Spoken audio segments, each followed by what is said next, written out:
Boa noite, igreja. Como é bom louvarmos ao Senhor, como é bom estar na casa do Senhor e participar desses momentos tão especiais, né? Ouvindo esse coral, louvando o Senhor de maneira tão maravilhosa, vendo as nossas crianças serem tratadas, cuidadas, momentos muito especiais que nós podemos viver.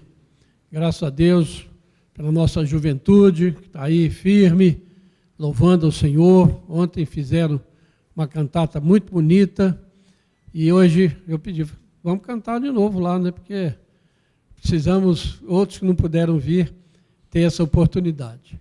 Então, é muita alegria. E nós estamos em dezembro, né? Dezembro, final do ano. Você já parou para pensar que só faltam 13 dias para 2024 chegar? O tempo passa e passa voando. E Natal é um tempo que dentro da igreja nós falamos do Natal de Jesus Cristo. O mundo comemora o Natal, mas nunca diz Natal de Jesus. Mas nós comemoramos o Natal, o nascimento de Jesus Cristo. Como cantamos, como o coral cantou, é uma data muito especial para nós.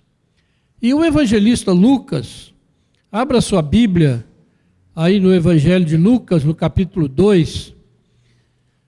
O evangelista Lucas é quem descreveu com maiores detalhes o nascimento de Jesus. O seu relato é de fato fantástico, minucioso. Ele diz que escreveu o seu evangelho é fruto de uma acurada investigação desde a sua origem. Está no capítulo 1, verso 3.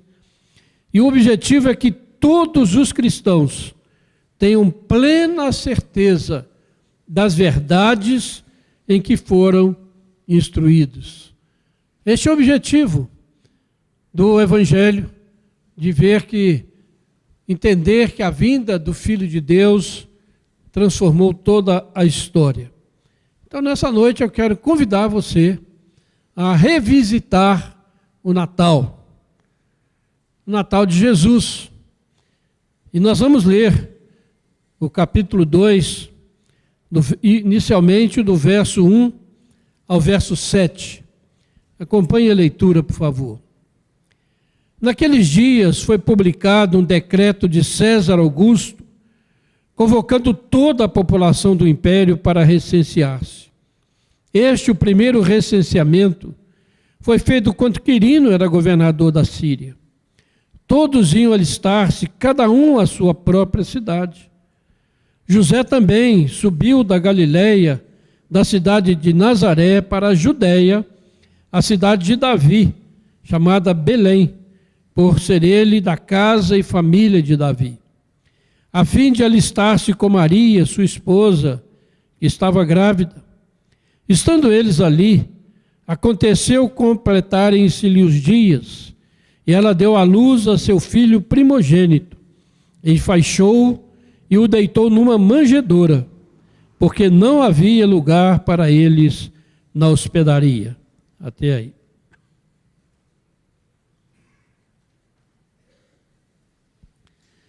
Senhor, lemos a Tua palavra, esse relato tão maravilhoso de Lucas, e pedimos agora, Pai, que o Teu Espírito Santo aplique essa passagem inspirada ao nosso coração, Pai. Fala-nos, ó Deus, edifica a nossa vida, de maneira que o Natal de Jesus possa realmente ter um significado real e verdadeiro em nossas vidas. Oramos em nome do Senhor Jesus. Primeiro ponto que eu quero destacar aqui, chamar a sua atenção, é para a soberania de Deus sobre todos os governos da terra.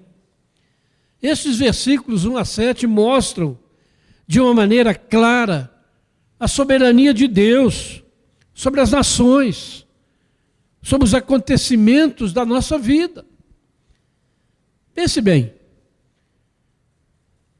Deus leva o imperador do mais poderoso império mundial, a convocar um recenseamento da população do império, para fazer com que a palavra de Deus se cumprisse.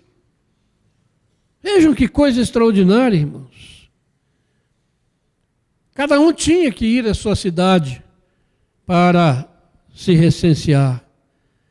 E o texto deixa muito claro, cita César Augusto, cita o governador Quirino, mostrando realmente que historicamente a vinda de Jesus, o nascimento de Jesus é verdadeiro, está dentro da história. E a gente se lembra então do profeta Miqueias, no capítulo 5, no versículo 2, na sua profecia, escrita cerca de 700 anos antes do nascimento de Jesus. E Miqueias diz: "E tu, Belém Efrata, pequena demais para figurar como grupo de milhares de Judá, de ti me sairá o que há de reinar em Israel, e cujas origens são desde os tempos antigos, desde os dias da eternidade." Dá para a gente arrepiar, lendo um texto desse. 700 anos antes, Belém, de ti sairá aquele que não tem origem, é eterno. E o que aconteceu? José, esposo de Maria, eles moravam em Nazaré, na Galileia. E ele então teria que ir para Belém, na Judéia. E pensa bem nas dificuldades de uma viagem naquela época. Viagem longa, talvez no lombo de um animal ou a pé, sem qualquer conforto, sem lugares para parar e descansar. E ele tinha que ir. Aí a gente fica pensando, irmãos, por que Deus faz certas coisas, né? Êxodo 17, 1-7, quando relata a saída do povo do Egito, o texto diz que Deus conduziu o povo para um lugar que não tinha água. Um lugar onde o deserto era extremamente seco. E o povo então ficou apavorado. Como é que Deus nos traz para um lugar desse? Nós vamos morrer de sede. Será que Deus não sabe que aqui não tem água? Começaram a murmurar, a reclamar com Moisés, ficaram impacientes, chegaram a blasfemar contra Deus, porque Deus os havia colocado num lugar difícil. E a pergunta: será que Deus errou a conduzir o povo para ali? Imagina se você estivesse lá, o que você teria dito? A raiva que você teria ficado. Moisés tirou a gente lá do Egito para morrer aqui de sede. Deus não sabe o que está fazendo. Seria a reação de muitos de nós pensar nisso. E aí nos leva a pensar na reação que Maria e José podem ter tido também, quando receberam essa ordem do imperador, do governante, daquele homem que era todo poderoso dentro da ordem humana, mandando que eles fossem até Belém. Poderiam ter pensado, né? Por que não podemos fazer o recenseamento aqui? Eu vou ter que largar meu serviço para atender uma ordem absurda dessas. É uma viagem longa, custosa, perigosa, cansativa. Minha mulher está grávida, já quase no tempo do bebê nascer. Como é que ela vai enfrentar uma viagem dessa? Sofrimento que ela vai ter. Tudo isso pode ter passado na mente, na cabeça deles. Como passaria na nossa, se recebêssemos também uma ordem desse tipo, de sair do nosso comodismo, do nosso conforto, para irmos cumprir uma ordem que o governo nos dá, e aparentemente absurda. Mas aqui nós vemos então a soberania de Deus mais uma vez operando sobre os reinos deste mundo e sobre as nossas vidas, irmãos. Jesus teria que nascer em Belém da Judeia, segundo as Escrituras. Talvez Maria e José tivessem se esquecido da profecia de Miqueias, estavam acomodados, né? E nada os faria sair daquele sossego, especialmente no momento em que estava vivendo, para uma viagem desta perigosa. Mas Jesus tinha que nascer em Belém. Já havia sido anunciado a Maria que ela seria mãe do Redentor. O que Deus faz? Move o coração de um homem, de um imperador em Roma, para ordenar que os súditos dele, lá na Palestina, na Galileia, numa região desprezada, numa região que estava lá na periferia do seu império, Deus move esse homem com uma ordem aparentemente absurda, e aquele súdito tinha que cumprir, porque senão seriam punidos, irmãos. Mas a palavra de Deus se cumpre no tempo certo, no lugar certo, segundo a soberana vontade de Deus. Isso traz para nós hoje uma lição preciosa, irmãos. Vivemos numa época em que a maioria de nós está confusa, está sem saber o que está acontecendo, para onde que esse mundo vai. Coisas absurdas estão acontecendo, que vão além da nossa compreensão, e a gente fica meio perdido. Parece que há uma insanidade geral no mundo. As pessoas fazendo coisas inimagináveis. Parece que a mentira prevaleceu sobre a verdade. E alguns estão desistindo da fé, estão perdendo a sua esperança, estão achando que não vai ter saída, solução. Perderam a esperança de um Deus que age no meio da história. E parece que os homens maus tomaram o poder em todos os lugares e dirigem a nossa vida. Parece que tudo está fora do lugar, irmãos. E o nosso país está vivendo um momento assim, ao ponto agora absurdo de um comunista ateu que odeia a religião assumir um posto na mais alta corte de justiça do país. Imagina o que virá. Alguém que não acredita em Deus, parece que tudo está fora do lugar. Como nós vamos agir diante disso? Será que vamos perder a nossa esperança? Mas o Natal, irmãos, vem, e nessa época que nós estamos vivendo, para trazer à nossa memória aquilo que pode nos dar esperança. Precisamos encarar o Natal como esse tempo de renovarmos a nossa esperança. Lembra do que eu falei? Deus conduziu o povo para um lugar que não tinha água, porque ali ele fez um grande milagre.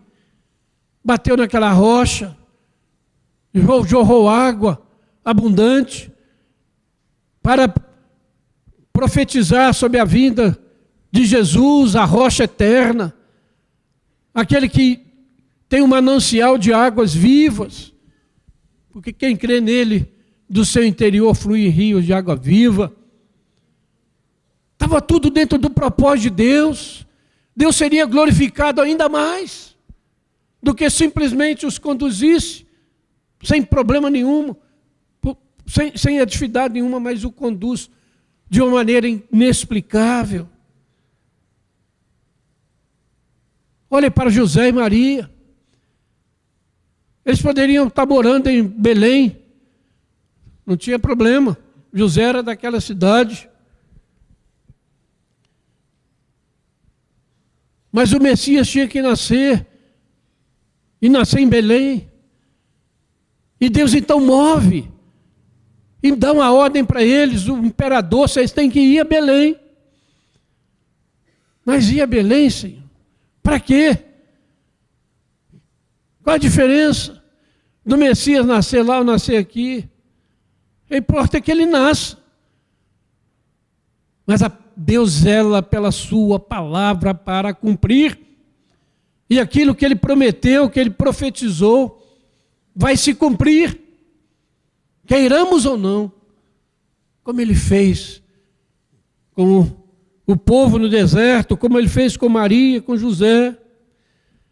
Por isso a palavra, irmãos, para nós é: descanse o seu coração no amor e na soberania de Deus. Ele está no controle da sua vida e de todos os governos deste mundo. Haja o que houver, tudo isso vai redundar no bem da igreja do Senhor e na glória do nome de Jesus. Ele está no controle. Tenhamos fé, paciência, esperança. Por meio da oração, por meio da adoração, por meio da comunhão, nós veremos a vitória definitiva do Senhor Jesus sobre todo o mal. E como diz o livro de Apocalipse, o Senhor vencerá o dragão vermelho do anticristo, que se levantará em breve sobre a terra. E ficaremos ainda mais perturbados se não estivermos firmados na rocha eterna que é Jesus Cristo. O Natal está aí, irmãos, para provar tudo isso e para trazer paz, alegria, esperança ao nosso coração e nos levar a louvar a Deus. Tu és soberano, Senhor. Louvado seja o teu nome, porque o Senhor está cuidando do teu povo, cuidando da tua igreja, e nada foge do seu controle. Esse é o primeiro ponto. Eu gostaria que você se fixasse.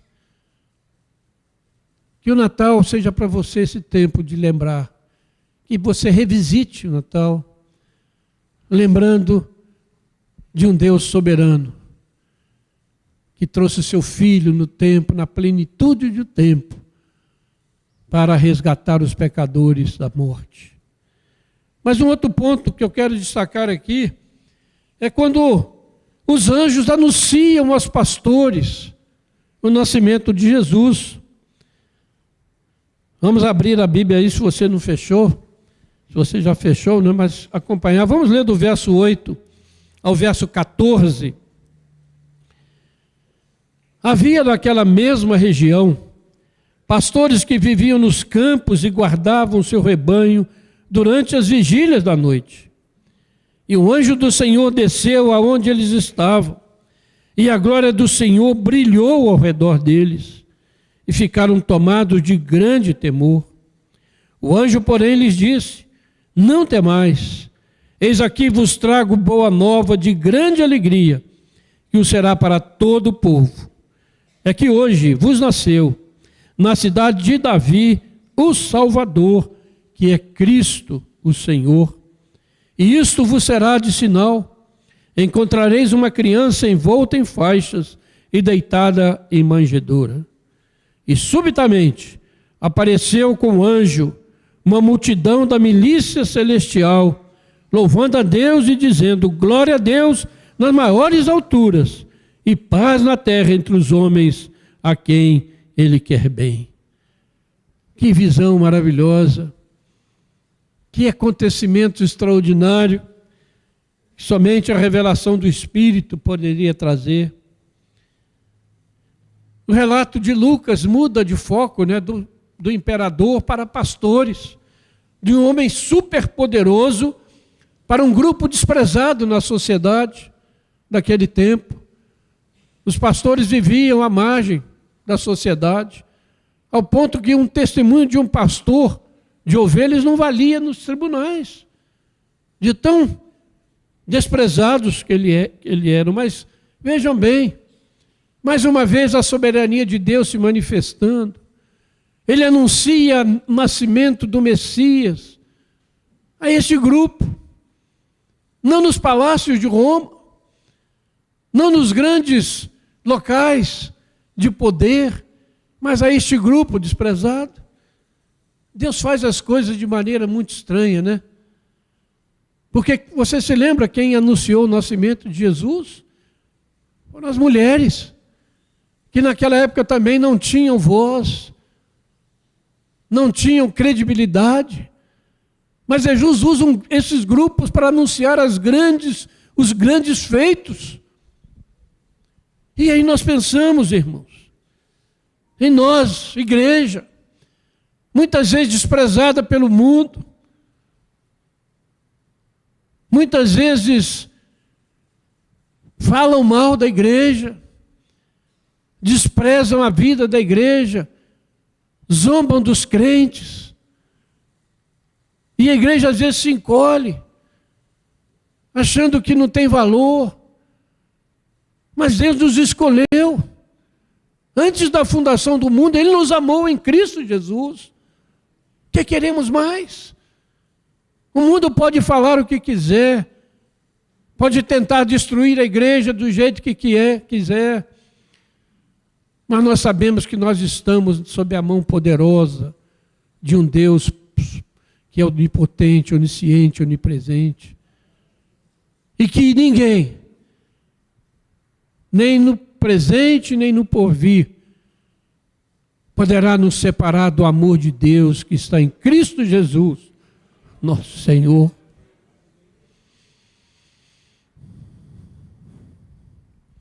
Nada. Esse é o nosso Deus, irmãos, que escolhe coisas que não são, escolhe coisas que às vezes são humilhadas pelo mundo.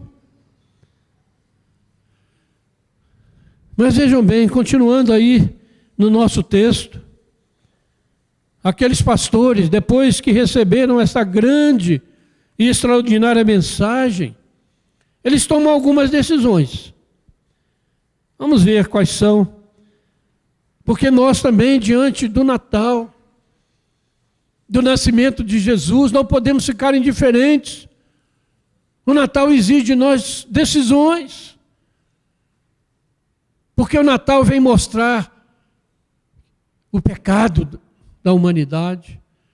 Porque se não houvesse pecado, o Filho de Deus não precisaria vir a este mundo. Ele veio. Porque todos pecaram e destituídos estão da glória de Deus. Por isso tem Natal. Esse tempo de refletirmos, de tomarmos decisões na nossa vida e não ficar um Natal depois do Natal, um Natal depois do outro. Não. Natal nos chama a tomar decisões. E aqueles pastores tomaram algumas decisões. Vamos ler do verso 15 até o verso 20, diz assim a palavra: E ausentando-se deles os anjos para o céu, diziam os pastores uns aos outros: Vamos até Belém e vejamos os acontecimentos que o Senhor nos deu a conhecer.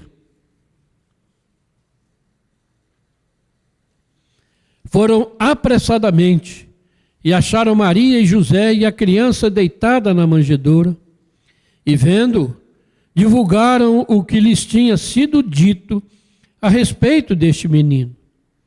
Todos os que o ouviram se admiraram das coisas referidas pelos pastores.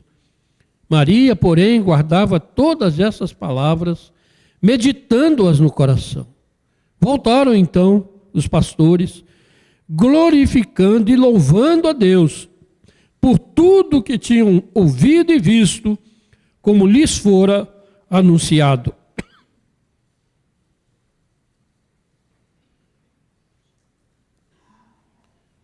Vamos até Belém e vamos ver os acontecimentos que o Senhor nos deu a conhecer.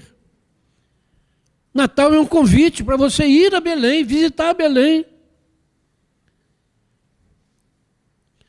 Cada Natal é um tempo próprio para isso. Como podemos revisitar Belém?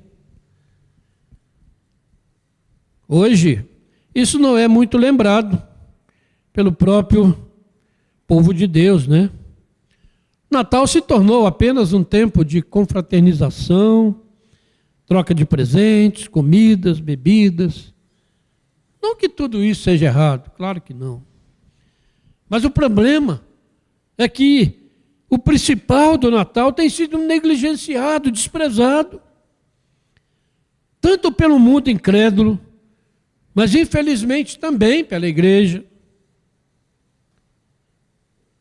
Os pastores queriam ir a Belém para ver os acontecimentos que o Senhor lhes tinha dado a conhecer. Como crentes em Cristo, irmãos, precisamos revisitar Belém a cada Natal para examinarmos as Escrituras e alimentar a nossa alma com a revelação que já nos foi dada sobre Cristo e tudo o que a Escritura nos diz sobre Ele. Certamente, nosso coração serão cheios de alegria, de gratidão, de amor a Deus, de amor ao próximo, porque seremos movidos por aquilo que o Senhor nos tem dado a conhecer em Sua palavra. Vejam bem que o Senhor nos deu a conhecer. O Senhor nos deu o privilégio de conhecer o Senhor Jesus, de conhecer o príncipe do Rei dos Reis, o Senhor dos Senhores, príncipe da paz. Não pelo aparecimento de anjos, mas por aquilo que está revelado nessa palavra bendita, inspirada. Deus tem nos dado a conhecer pela leitura da Bíblia, pelos sermões que são pregados, pelos seus pastores. O Espírito Santo certamente encherá o seu coração de uma alegria, de uma paz e de um amor tão grande, que você não conseguirá explicar, mas que você poderá experimentar de fato e de verdade. Por isso, o convite, o desafio é esse: vá até Belém nesse Natal, por meio da Escritura, por meio da adoração. Quantos hinos cantamos lindos, quantos hinos o coral cantou aqui, maravilhoso, que mexe com a gente. Vamos até Belém para ver aquilo que o Senhor já nos deu a conhecer em Sua palavra. A segunda coisa, irmãos, o versículo 17. E vendo, divulgaram o que lhes tinha sido dito a respeito deste menino. Eles divulgaram o que lhes tinha sido dito a respeito daquele menino. Vejam que coisa interessante, irmãos. Eles não pararam lá em Belém, ficaram por ali, contemplando aquela criança, né, falando palavras boas para Maria, para José. Mas eles logo que constataram que ali estava o príncipe da paz, o Senhor, o Messias, eles saíram para divulgar, proclamar, testemunhar. E notem bem, irmãos, eles poderiam ter saído para contar: olha, nós vimos anjos hoje, uma milícia, um exército de anjos cantando. A pessoa, se tivesse uma experiência dessa, o que você ia contar? Sair contando para todo mundo. Porque essa é a nossa tendência, das experiências que você vê. Alguém viu o anjo, alguém viu não sei o quê, alguém foi no inferno, alguém foi no céu, só que vê isso. Mas eles foram lá para fazer o quê? Divulgar o que lhes tinha sido dito a respeito desse menino. Eles haviam recebido um privilégio de receber a mensagem daqueles anjos, mas não ficaram orgulhosos e não perderam o foco. O foco era o menino que nasceu, não eram os anjos que haviam cantado. Eles não se importaram que as pessoas não queriam ouvi-los. Eles eram desprezados, mas eles saíram e divulgaram. O Messias nasceu. Somos testemunhas disso. Ele de fato veio ao mundo. Irmãos, como precisamos dessa convicção. Às vezes ficamos com tantas coisas na periferia, ao invés de dizermos que o Messias veio, que o mundo precisa se arrepender do seu pecado, para que haja alguma esperança para essa humanidade. E a esperança chama-se Jesus Cristo, o Senhor. Ele é a nossa esperança. Então, Natal, irmãos, não lembra isso. É um tempo de nós proclamarmos aquilo que a Bíblia diz a respeito daquele que nasceu em Belém. Natal não é para você contar uma experiência emocionante que você teve, que você foi e ajudou uma creche, ajudou não sei o quê, levou alimento, levou isso. Muito bom. Mas não é para o Natal não é para a gente fazer isso. É para dizer a respeito do menino que nasceu, aquilo que está revelado.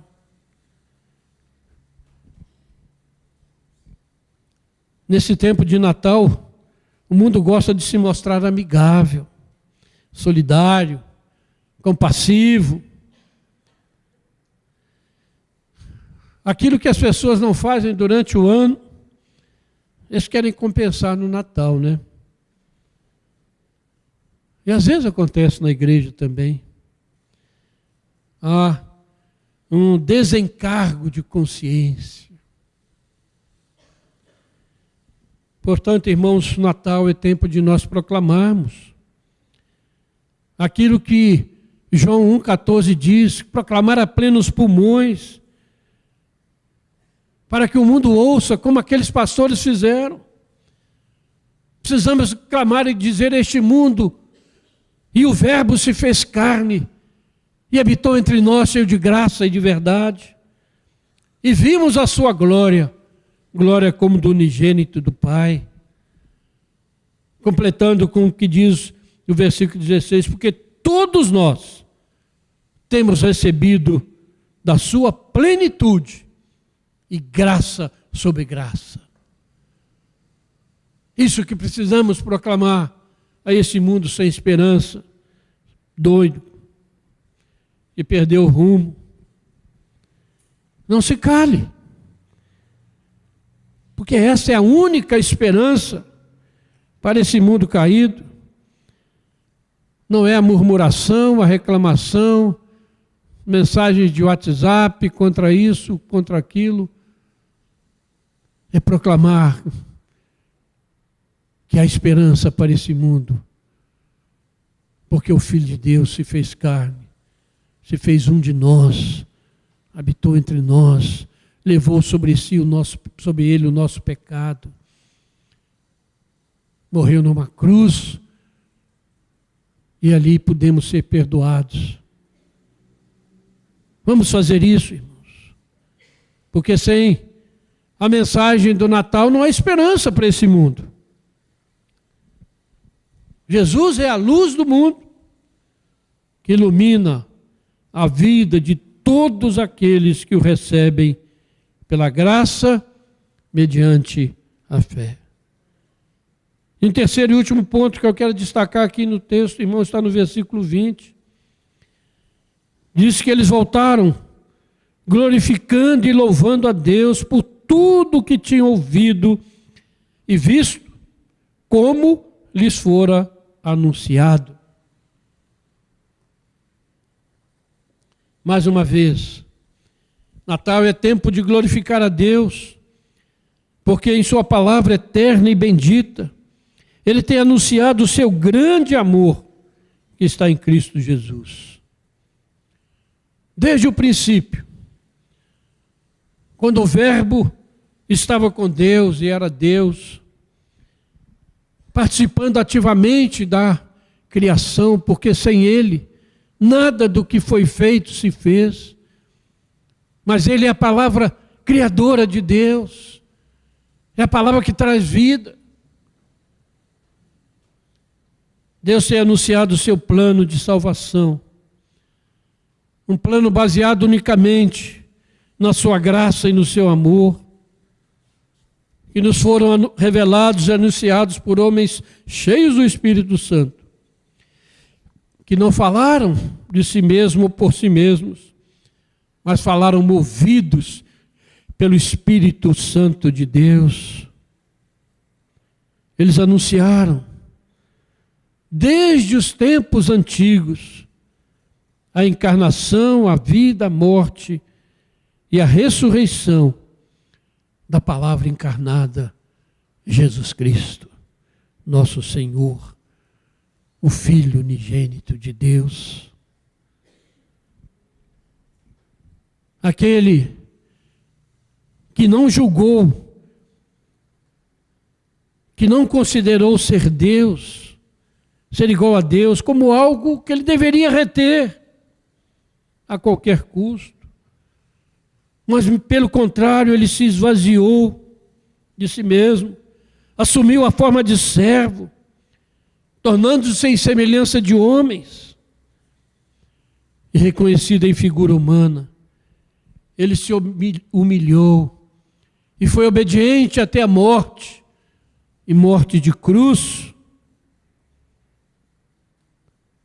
Por isso, Deus o exaltou soberanamente, sobremaneira, e lhe deu um nome que está acima de todo nome, no céu, na terra, debaixo da terra, a fim de que toda língua confesse que Jesus Cristo é o Senhor, para a glória de Deus Pai. Esse é o nosso chamado, irmãos. Essa é a mensagem única e maravilhosa que a igreja tem, que nós recebemos do Senhor, não para retermos, mas para anunciarmos. Já conhecemos a glória do Senhor, a luz do Senhor, mas quantos ainda estão nas trevas, sem esperança, e chega no Natal, olha para o próximo ano pensando o que vai ser. Como vai ser esse país? Como vai estar esse mundo? Será que o mundo chega ao final de 2024, com tanta guerra, rumor de guerra e loucura que o mundo está cometendo? O mundo está assim. Mas nós sabemos que em Belém nasceu o Salvador, que é Cristo Senhor. Nós sabemos e não podemos reter para nós, irmãos. Natal é esse tempo, não apenas de celebrar o menino que nasceu em Belém, mesmo porque ele cresceu, se tornou um homem maduro e foi pendurado numa cruz por causa dos nossos pecados. Por isso, o Natal é tempo de anunciar, de glorificar e de louvar a Deus. Porque tudo isso nos foi anunciado, nos foi revelado pela santa palavra de Deus. Concluindo, irmãos, vamos viver intensamente o Natal de Jesus, com os nossos familiares, com a nossa igreja, com os nossos amigos. Porque esse é um tempo muito especial. Lembre-se que nesse tempo que o seu Deus, que se fez carne, é o Senhor soberano sobre a história, que move o coração dos reis e do governante segundo o seu querer, para a sua glória. Lembre-se disso no Natal. Você está comemorando esse nascimento. Nesse Natal, vá até Belém. Como? Lá em Israel está uma briga danada, para você ir a Belém lá está difícil, né? Mas você pode ir por meio da palavra, lendo os relatos. Como disse, Lucas diz, olha, eu fiz um cuidadoso levantamento. E além disso, ele teve a inspiração do Espírito Santo para escrever. Então você pode crer que tudo que está escrito aqui é verdade. E quando você lê esse texto que nós lemos, você pode parar e contemplar aqueles anjos cantando. Você pode contemplar aquela criança na manjedoura. Você pode ir até Belém. Nesse Natal sirva para você proclamar que na cidade de Davi nasceu o Salvador, que é Cristo, o Senhor. Proclame que o Natal é tempo de perdão, tempo de salvação, tempo de reconciliação com Deus. E finalmente vá a Belém. Louve e glorifique a Deus por tudo que Ele tem, que você tem lido, visto e ouvido sobre o Filho de Deus que te amou e a si mesmo se entregou por você. Que Ele ressuscitou pela sua justificação e que voltará em breve, Maranata, em poder e glória, não como aquele menino na manjedoura, mas agora para consumar o seu reino, para que o mundo compreenda que de fato Ele, Jesus, que nasceu em Belém, é o Rei dos Reis, o Senhor dos Senhores, diante do qual devemos dobrar nossos joelhos e glorificá-lo. Que Deus nos abençoe, irmãos, e que você tenha um feliz Natal, indo até Belém.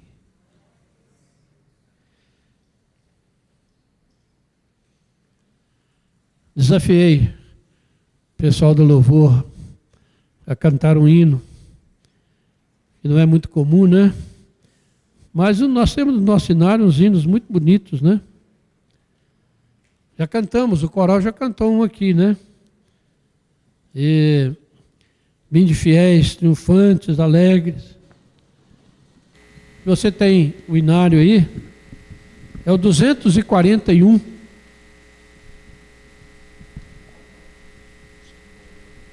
Vamos colocar de pé?